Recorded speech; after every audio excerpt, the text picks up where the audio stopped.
Press meet పై జగదీష్ రెడ్డి తీవ్ర స్థాయిలో స్పందించారు. పవన్ మాటలు అర్థం లేనివని, తెలివి తక్కువగా మాట్లాడటం సరికాదని హితవు పలికారు. కాంగ్రెస్ పార్టీ జనసేన మధ్య ఉన్న మ్యాచ్ ఫిక్సింగ్ ఈ ఘటనతో తెలంగాణ ప్రజలకు స్పష్టంగా అర్థమవుతుందని ఆయన సంచలన వ్యాఖ్యలు చేశారు.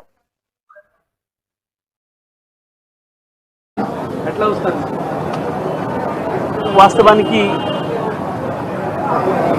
పవన్ మాటలు ఇంకా ఇమ్మెచ్యూర్గానే ఉంటున్నాయి. లేని దాంట్లో గాల్లో శూన్యంలో ఏదో ఊహించుకొని ఏదో మాట్లాడేసేసి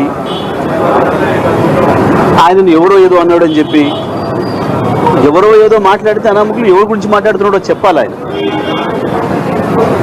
మొత్తం తెలంగాణ ప్రజలకు వ్యతిరేకంగా మాట్లాడినట్టు మాట్లాడి, తెలుగుతో ఒకటి మాట్లాడితే వాని గురించి మాట్లాడు. తెలంగాణ ప్రజలు మీకు బోవ పెట్టింది, తెలంగాణ ప్రజలే మిమ్మల్ని జాదింది. ఇవాళ మీ పెరుగుదలలో, మీ ఎదుగుదలలో ప్రతి ఇంచు తెలంగాణ ప్రజల దయ, తెలంగాణ ప్రజల దాక్షిణ్యం. మీరు దాన్ని వదిలిపెట్టి ఎవరో ఏదో అన్నాడని చెప్పి, అసలు ఇవన్నీ చూస్తే మనకు కనిపిస్తుంది వీళ్ళిద్దరు మ్యాచ్ ఫిక్సింగ్ తోని ప్రజల్ని మోసం చేస్తున్నారు.